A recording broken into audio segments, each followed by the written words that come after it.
Everybody loves to talk about STIs, but nobody talks about STDs. Sexually transmitted demons. Feeling like you've fallen in love with someone that is so toxic to you. Ever since you did the deed with them, you just can't let them go. Films and television and all that other crap will tell you that's love. Love is blind. Love makes you do crazy things. And I'm here to tell you, that is not love.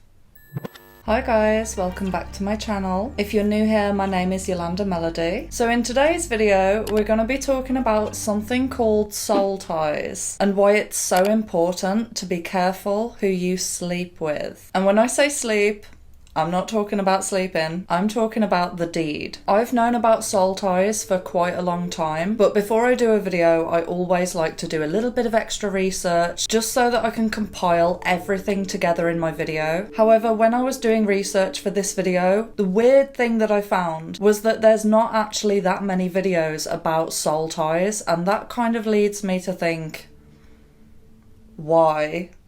Is this a subject that the media potentially doesn't want people to know? Because it certainly seems that way. So anyway, we're going to be talking about what soul ties are, how they are created, the telltale signs that indicate that you may potentially have a soul tie yourself. And let me tell you, if you are sexually active, you most likely have a soul tie. I'm just putting it out there. Also, forgive, I'm gonna have to censor myself quite a bit in this video, so you guys will get to watch me dance around the subject and find creative ways of using the S word. But before we get into the nitty-gritty of everything to do with soul ties, I first want to talk about what society is like right now and how this whole sexual liberation movement is so damaging. It's not even funny. I know I'm kind of laughing, but seriously, it's not good. And I also want to put a disclaimer out right now that on this channel we do not promote shaming people. Shame is one of the lowest feelings that a person can experience, and no good can come from it. And when I talk in my videos, I'm talking from experience. I never like to talk about things on just a theory basis. I'm not speaking from a place of judgment. Okay, so let's talk about where society's at right now and why it's so damaging. I'm sure we're all very aware by now that once upon a time, the act or the deed was a sacred thing, and it was always looked upon in a very serious manner. Most people would believe that this stems from religion. In Christianity, for example, it was in the 10 Commandments that you were not to do the deed until you were married, and you would stay monogamous with that person for eternity. Teamed with that, women have always been shamed about their sexuality. Even in today's society, you can still see that there is a double standard when it comes to men and women and what their body count is. If a woman has a high body count, then she's shamed, she's judged, she's looked at in a certain way, and all types of derogatory stuff like that. But on the flip side, when it comes to men, they're almost encouraged to have a high body count. Now, obviously, this is hypocritical, for one. Everybody can see that. But what also happens when society is at a polar extreme for such a long time, what happens is people start to rebel and they go all the other way. But the problem with that is that both sides are completely imbalanced. The way that people have rebelled against this old ideology has now brought about this sexual liberation movement. And I don't blame the people necessarily, I blame the media. At the end of the day, we can all see how society has changed, especially over the past few years. Female artists have become are heavily promoting promiscuity, and there's a lot of people that think that this is great. But what people don't realise is that that type of lifestyle is actually so detrimental on a spiritual level. People who are engaging in a promiscuous lifestyle may think that they're free. Most people nowadays would love to believe that there are no spiritual implications for their actions. And what I'm trying to say in this video is that whatever choice that you choose to make, you should make it for yourself. You should never allow society to rule your decisions in life and what you choose to do. However, if you are finding that your life is not really going well, if you find that you've got mental health issues, or in general you just have this feeling like something's wrong, then what you need to do is look for answers. And in this video, you might find an answer. Okay, so let's get on to it. Soul ties. What are they? The way that I envisage a soul tie is something like an umbilical cord that connects you to another person. Now, if you're very stuck in the material world and you don't like the concept of other things going on that you can't see, stay with me because there is actually a scientific explanation as well. When you do the deed with a person, whether it's male or female, there is an energy exchange that goes on. And it's not hard to believe, even if you aren't spiritual, we can all agree sex is an experience that is like no other. It has such a profound effect on the human body. It has a profound effect on people's lives. People become addicted to it. People make terrible decisions because of it. When you engage in that act, you almost go into a trance. I mean, unless it's shit, but it feels like a spiritual experience. And the reason for that is because it is.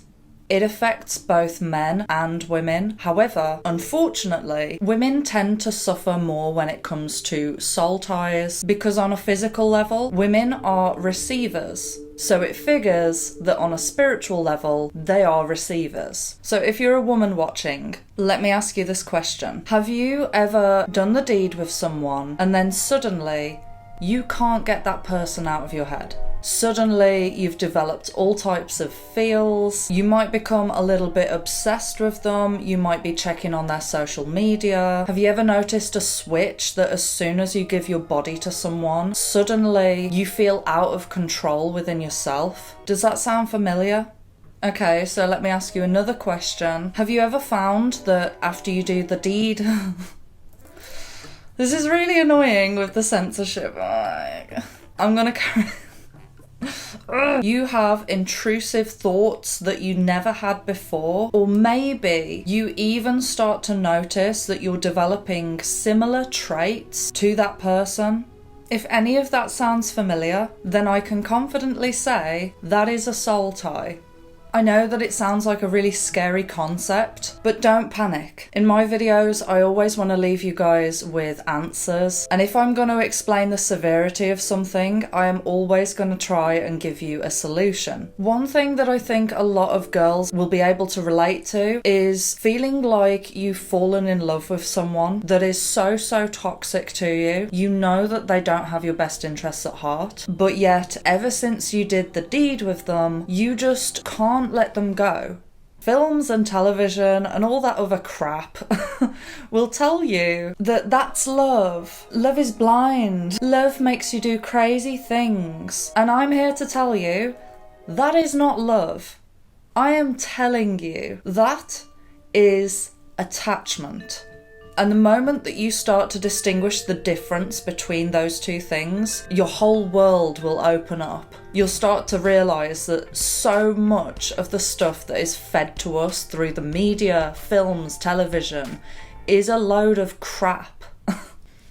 And it's deliberate. It is deliberately set out to poison your mind, to put you in a state where you feel so lost that all you want to do is consume and self-destruct. I say this so much on my channel, and I'm sorry, but this is like the foundation of what all of this is built from. All of these problems stem from this. Not soul ties, I mean I'm talking about the media and society.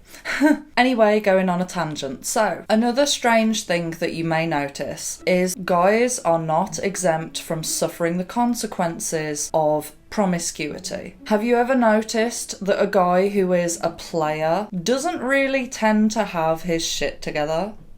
Whenever I think of guys in the past that I've met who are players, they all tend to have issues with addiction. They all tend to have issues with anger. They don't tend to be very mentally stable. Even if they come across like the cool guy and nothing can faze them, underneath that mask is a big fat mess. Inside of their brain. Even though women are the receivers, technically, the guy is still merging his energy when he's doing the deed. Everybody loves to talk about STIs, but nobody talks about STDs. Sexually transmitted demons. Whether you believe in demons or not, they don't care. Because they're still going to exist. You best believe that a guy who is promiscuous will probably have a lot of demons. He may have already had some demons before, but if he's living a life of impurity, his soul and his mind is not going to be strong enough to protect him from all the other girls' demons. It's crazy when you think about it, because even if you're with someone and you think that it's a monogamous relationship, but the guy is going off with other girls behind your back, you could still be taking on the girls' demons that he's been with. Now, I tend not to go too esoteric when I talk on my channel. I try to give people as much tangible, material examples as possible, but this subject is so hard to talk about in any other way. But I did say that I was going to talk about some science as well. So, in addition to all of the spiritual things that are going on when you do the deed, there is also a chemical reaction that happens with women. Her body releases a hormone called oxytocin, and just looking on Google, it's actually referred to as the love drug.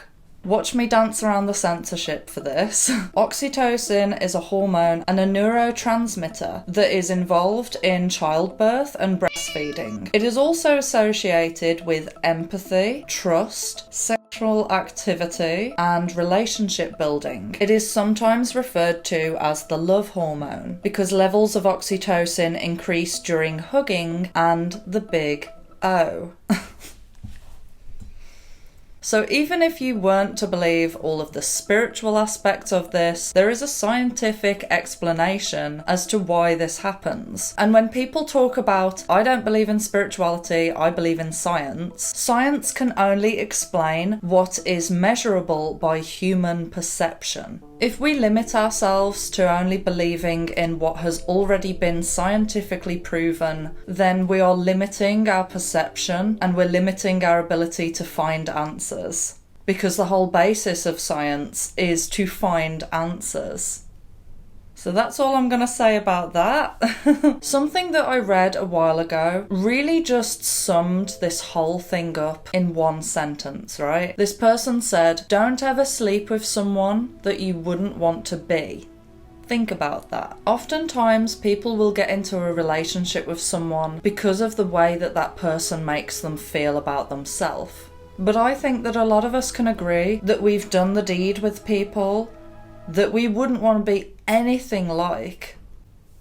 Is it just me? I have noticed myself that I have developed certain character traits in the past that are not naturally mine. They came from my exes, and I had to do work to get rid of those demons. So, now we can get on to the good stuff, which is the solution. If you feel like you might have a soul tie with someone and you're struggling so much to stop thinking about that person, they're toxic, you know that they're no good, but you just can't get them out of your head, then the first step is to acknowledge that you have a soul tie. The next step is to set the intention to cut the cord.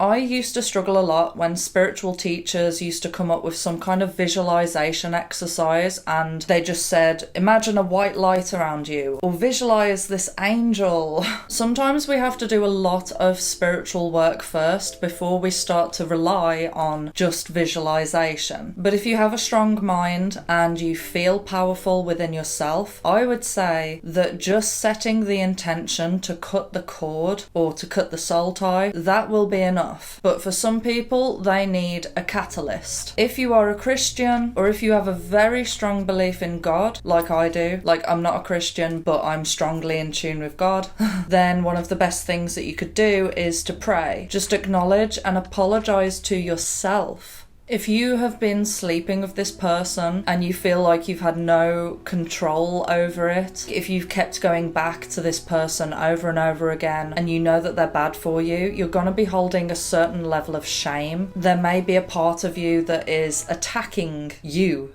You might be being really, really hard on yourself, and what you first need to do is to forgive yourself for everything. And then if you're praying, pray to be in your own energy and to purify your energy. There are also little rituals that you can do. I don't like to promote rituals necessarily because I believe you should just hone the skill of using your own intention as opposed to using crystals or any of that stuff. Come in. Oh yeah, tea. Where was I? Oh yeah, so you could have a salt bath. Salt baths are fantastic for your physical body, but also they are often used in a ritualistic way. What I do is I use Epsom salts or magnesium flakes, and I'll just put 3 cups full into the bath, and then I will just lay in the bath for like half an hour and just set the intention that I'm purifying my energy. But if you want something even more physical that you can do, something even more practical, get rid of every item that person has given you. Any items that you have that have got any type of symbolic attachment to that person, get rid of it. If they've given you an item that you don't want to get rid of, say for example it's an expensive present, you'll have to just start looking at that item as if that is your item. Even if you have to tell yourself that you bought it for yourself, just release any link between the item and that person. Come in. Thank you. And finally, this is the most important step. Beyond belief. If you don't do this step, it's not gonna work. I'm sorry, but that's the truth. You need to stop doing the deed with that person and cut contact with them completely. It is possible if you bump into your ex like a few years later, you're not going to form a soul tie because you've had time to heal. But if the soul tie with this person has got hold of you right now, you need to cut contact by whatever means. If that means blocking them on social media, I mean, I like the block button, okay? Utilize it. The block button has saved my life so many times. When you love yourself, you have to make hard choices in order to protect yourself and your energy. I also want to add in a point that there has been times in my life where I have been celibate, and during those times, my head was so clear. If you or someone that you know is going through a phase of promiscuity, don't shame them. Shame is not the answer. It causes mental suffering as it is, and in somewhat ways can become an addiction. And I want this video to be liberating for people in a sense where people can identify that maybe it's not them that is the problem. If you know that you're under some form of spiritual attack, I do see soul ties as a spiritual attack. You will be able to disassociate from intrusive thoughts. So yeah, if you have any tips that I haven't discussed in this video, please comment them below so that everyone in the comments section can just learn from each other as well. Spread the knowledge. And also, don't forget to like, subscribe, and hit the notification bell. Love you, bye. So that you can regain... There is also a chemical